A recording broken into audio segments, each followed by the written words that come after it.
para que você seja renovado, para que você seja restaurado, Amém. para que a sua vida seja transformada. Jesus Cristo é a aliança entre você e Deus, entre você e eu. Amém. Que vamos declarar isso. Se você está com alguém aí próximo de você, declare isso. Dê a mão ao seu próximo, ao seu irmão. Se você precisa declarar isso para alguém que está distante, estenda a mão em direção a esse vídeo e declare isso. Hoje Jesus te chama para renovar, para restaurar e para dele derramar.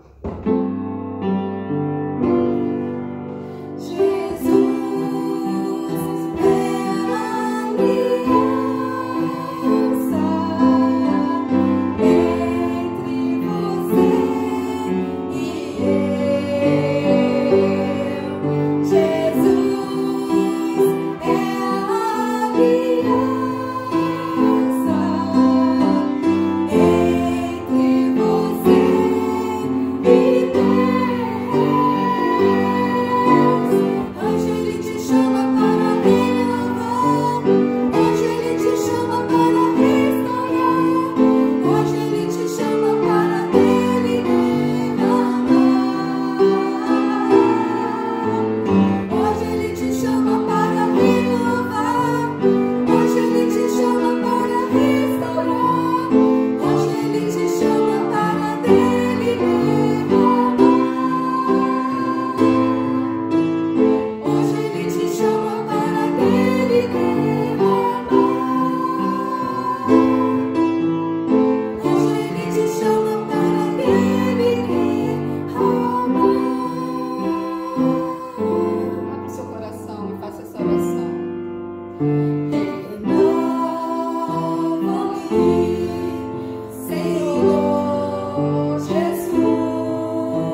queremos ser inteiramente do Senhor, ó Pai. Entregamos tudo, toda a nossa vida no teu altar, em nome de Jesus. Amém. Muito bom dia, meu querido e minha querida irmã que está me ouvindo nesta manhã. Que a graça do Senhor esteja com cada um de vocês e que possamos mais um domingo compartilharmos a palavra do Senhor como temos feito há vários domingos.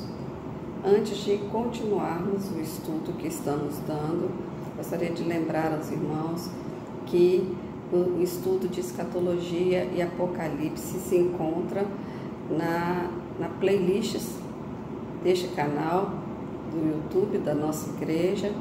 Você pode revê-lo, você pode enviar para outra pessoa, você pode estar memorizando aquilo que falamos durante todos aqueles domingos que falamos sobre o Apocalipse, a volta de Jesus, a escatologia em geral. Depois desse estudo do Apocalipse de escatologia, nós começamos o estudo a uma carta a uma igreja da época de Paulo, uma igreja que foi fundada pelo apóstolo Paulo na sua segunda viagem missionária e que mereceu uma atenção especial de Paulo, principalmente em sua primeira carta, onde ele tenta resolver alguns problemas, algumas questões, algumas dúvidas que estavam acontecendo dentro daquela igreja, que é a igreja de Corinto. Então, a igreja de Corinto era uma igreja influente, era uma igreja que tinha muitas pessoas, talvez até de situação financeira boa e estável, mas que era uma igreja extremamente carnal. Era uma igreja com muitos dons espirituais, era uma igreja que estava aparentemente uma igreja muito viva, mas era uma igreja muito carnal. E enfrentou sérios problemas e muitas dificuldades, e por causa desses problemas, essa carta de Paulo foi escrita para essa igreja para tentar corrigir alguma dessas situações. Então nós começamos falando um pouco da cidade de Corinto. Era uma cidade portuária, uma cidade tremendamente libertina, uma cidade com muita iniquidade, muita permissividade. Então, essa igreja era formada de pessoas que vieram desse meio. Então, eram pessoas que precisavam realmente serem lavadas, transformadas, para que eles pudessem entender o que é ser um cristão. Eles não podiam continuar da mesma forma que eles estavam quando eles eram do mundo.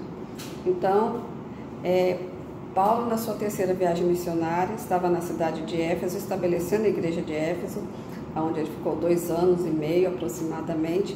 Recebeu notícias da igreja de Corinto, que tinha sido fundada na viagem missionária anterior, na segunda viagem dele, e essas notícias mostravam que a igreja estava precisando de um rumo, de uma correção, de uma direção. Então Paulo foi e escreveu a primeira carta aos Coríntios para corrigir todas essas dificuldades. E hoje nós vamos falar do terceiro problema encontrado nesta igreja. Nós já falamos de 2 problemas e de 2 questões que Paulo tratou até então com aquela igreja. As 2 questões ele tentou resolver entre o capítulo 1 e o capítulo 3, que seria a questão do batismo e a questão do galardão. Por favor, assistam então o primeiro vídeo a respeito da igreja de Corinto, e que nós falamos bastante a respeito do que Paulo pensava a respeito do batismo e o que ele falou a respeito dos galardões. E os problemas que a igreja enfrentava eram a divisão. Paulo tratou isso também nos primeiros capítulos, de 1 até o capítulo 3. A imoralidade, ele tratou isso no capítulo 5, foi o assunto do domingo anterior, da semana anterior. E hoje nós vamos dar continuidade a 1 Coríntios no capítulo 6, que é o terceiro problema da igreja de Corinto, que era o litígio, a briga entre os irmãos. Existiam então irmãos que agiam com desonestidade, causando danos a outros irmãos que estavam sendo desonestos com outros irmãos. E Paulo então dá uma palavra de repreensão para toda a igreja. Foi uma repreensão severa. Então ele já falava, já é uma vergonha ter contenda entre vocês, principalmente contendas tão mundanas. E essas pessoas estavam levando a um tribunal, inclusive, de fora da igreja, para que julgasse essas questões. E Paulo falou assim, olha só, vocês, dentro da casa de Deus, tem pessoas idôneas que possam julgar essa causa. Vocês passarem isso é uma vergonha. Sair da igreja um assunto desse, isso é uma derrota para o Evangelho. É uma total derrota para o Evangelho. Isso é um escândalo. E Jesus Cristo disse que se nós escandalizarmos a qualquer um dos pequeninos, qualquer pessoa que esteja querendo se converter, que esteja no processo de conversão, é melhor a gente amarrar então uma pedra no pescoço e jogarmos no rio. Então, o escândalo em si, ele é muito prejudicial à igreja, porque ele acaba atingindo e lesando todo o corpo, mesmo aqueles que não têm nada a ver com a história. Todo pecado cometido dentro da igreja, não sendo tratado, ele traz um peso enorme para a igreja, assim como trouxe para o povo de Israel no pecado de Acã. A história diz que o arraial ficou paralisado até que se tratasse o problema da insubordinação com relação à liderança, também por Arão e Miriam, né, contra Moisés, também paralisou o arraial. Então, o pecado que um da igreja comete, ele atinge a toda a igreja, paralisa a igreja de Cristo. E o que estava acontecendo era exatamente isso. Pessoas estavam agindo com desonestidade, trazendo dano, prejuízo aos irmãos na fé. E estavam levando isso a público, a um tribunal fora da igreja, e isso estava servindo de escândalo para os crentes. Vamos ver o que o apóstolo Paulo fala, então, aqui no capítulo 6 de 1 Coríntios. Aventura-se algum de vós, tendo questão contra o outro, a submetê-lo a juízo perante injustos e não perante os santos? Ou vocês não sabem que os santos vão de julgar o mundo? Ora, se o mundo deverá ser julgado por vós, sois acaso indignos de julgar as coisas mínimas? Não sabeis que havemos de julgar os próprios anjos? Quanto mais as coisas desta vida. Entretanto, vós, quando tendes a julgar negócios terrenos, constitui um tribunal daqueles que não têm nenhuma aceitação na igreja. E para vergonha eu tenho dito, não há porventura nem ao menos um sábio entre vós que possa julgar no meio dos irmãos? Mas irá um irmão a juízo contra outro, isto perante incrédulos?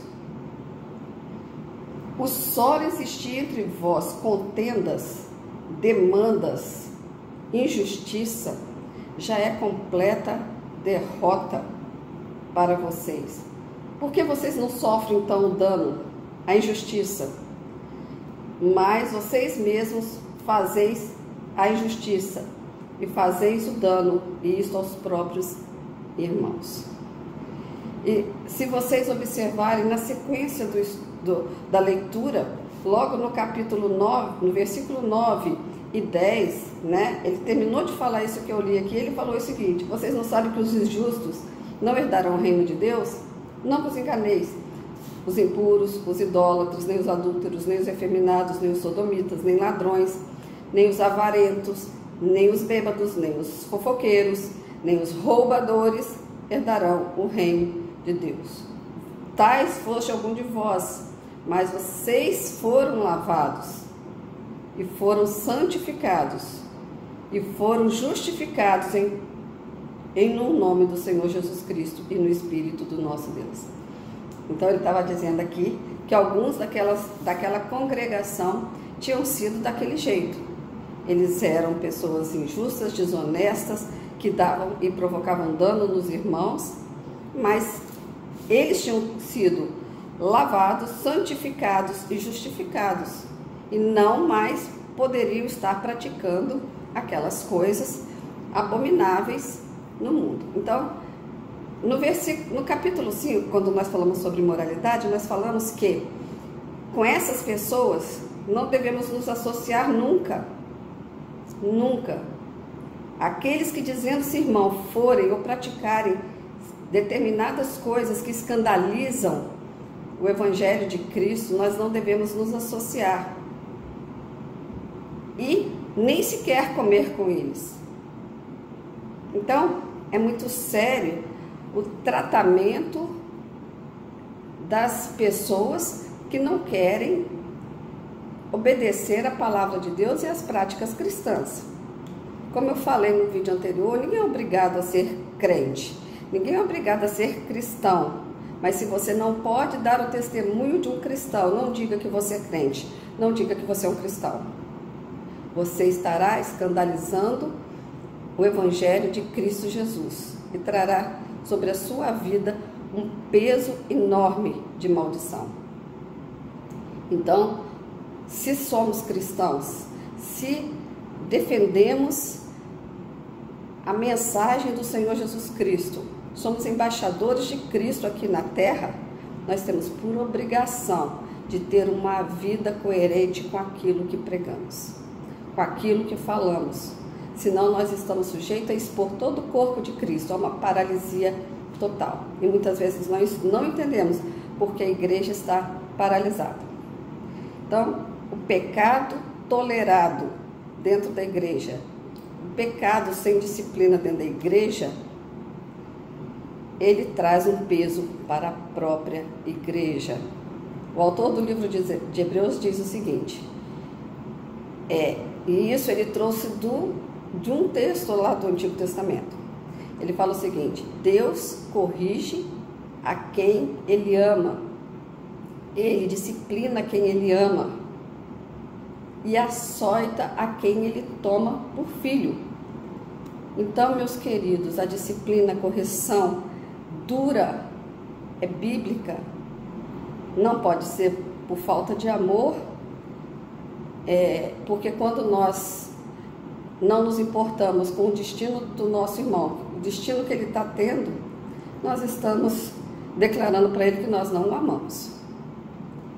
Então, quando nós corrigimos, quando nós falamos, quando nós alertamos, quando nós exortamos, é porque nós o amamos.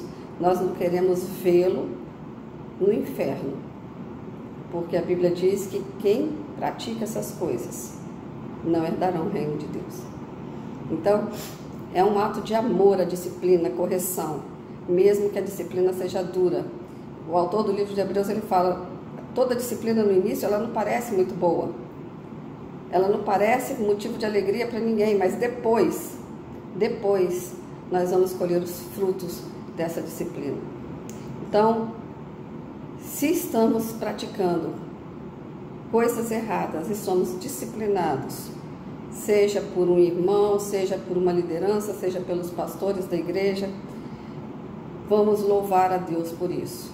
É ruim, é um remédio amargo, mas é necessário para que nós sejamos salvos. E o que estava acontecendo na igreja de Corinto é o que muitas vezes acontece nas nossas igrejas. Pessoas que causam danos a outras pessoas, pessoas que prejudicam a outras pessoas, que são desonestas a outras pessoas, pessoas que, movidas muitas vezes pela cobiça, pela avareza, pela ambição, se envolvem com coisas que não deveriam se envolver.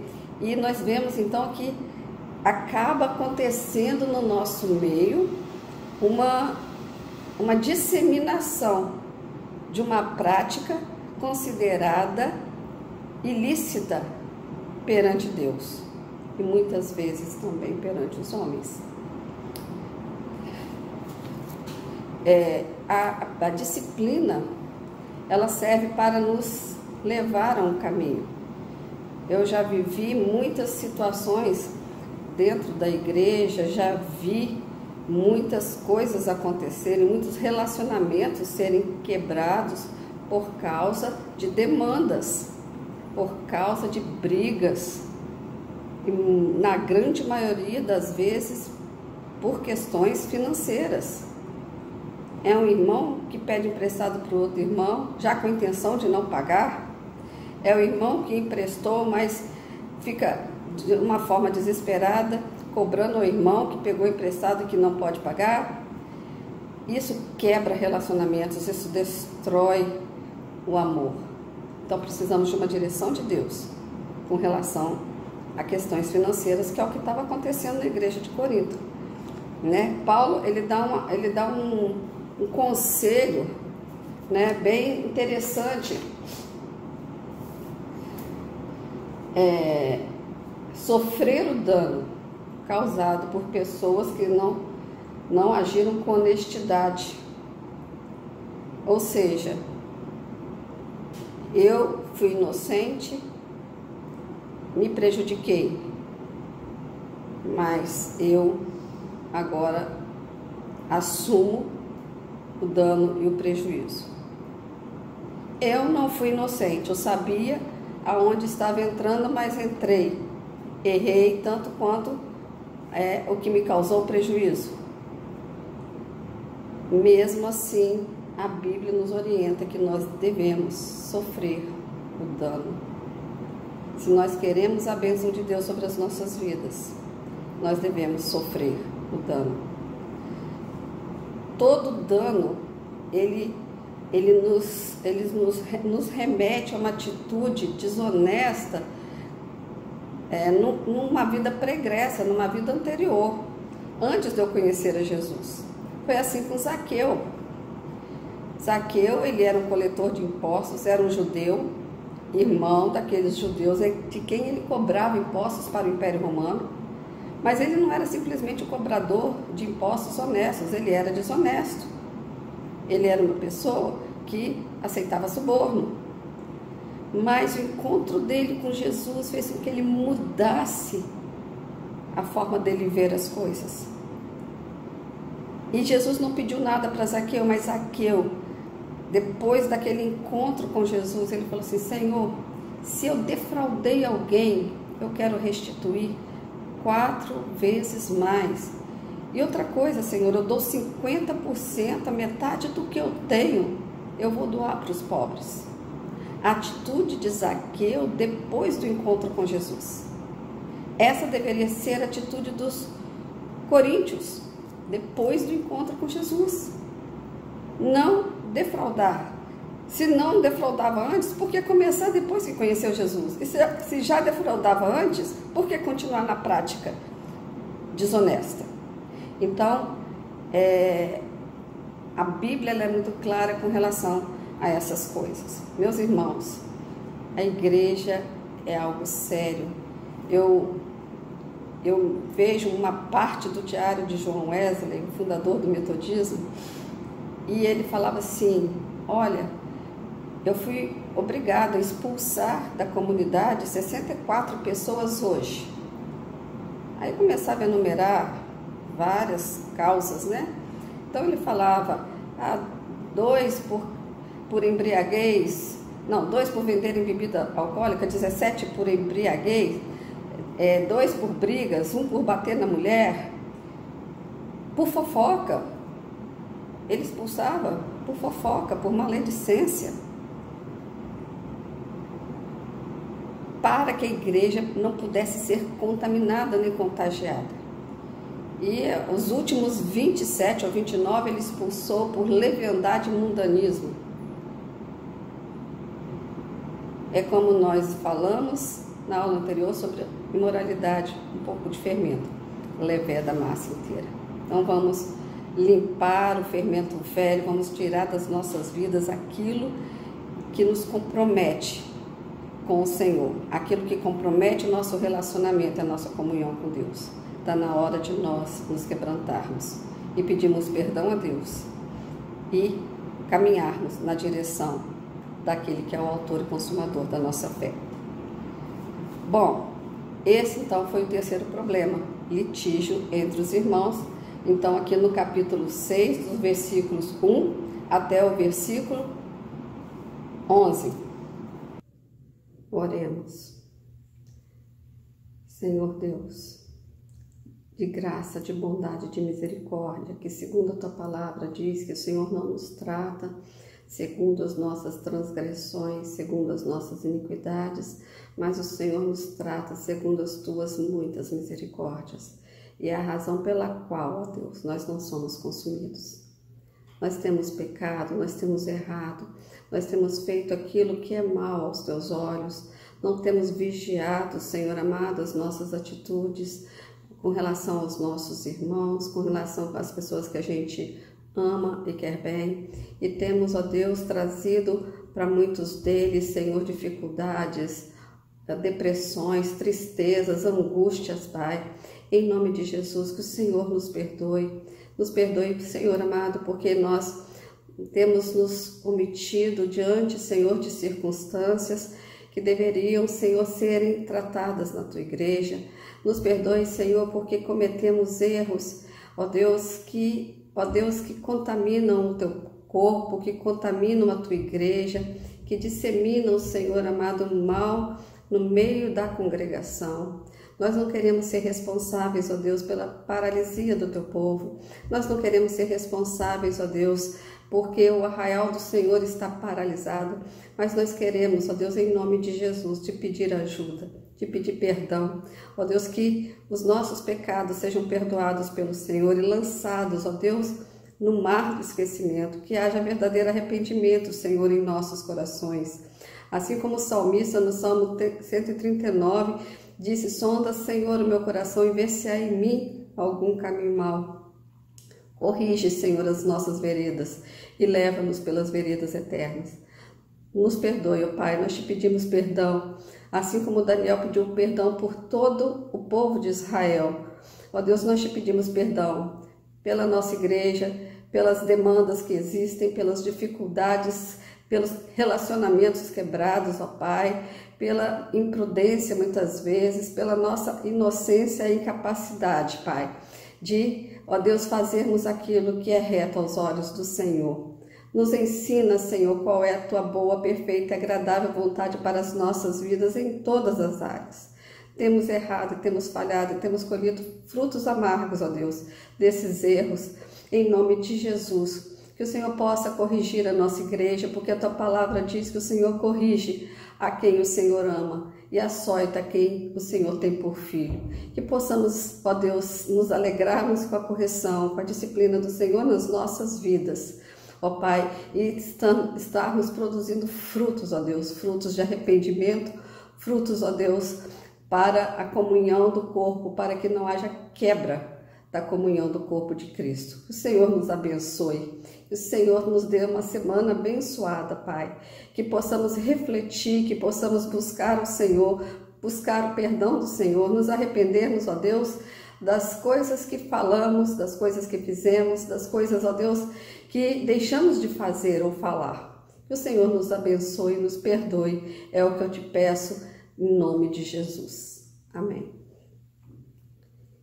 Meu querido, minha querida, que você tenha uma semana abençoada, que o Senhor possa falar com você durante essa semana. Abre o seu coração para que Deus possa ministrar a vida dele, a vida que ele trouxe para nós, porque Jesus Cristo veio para nos dar vida e vida em abundância.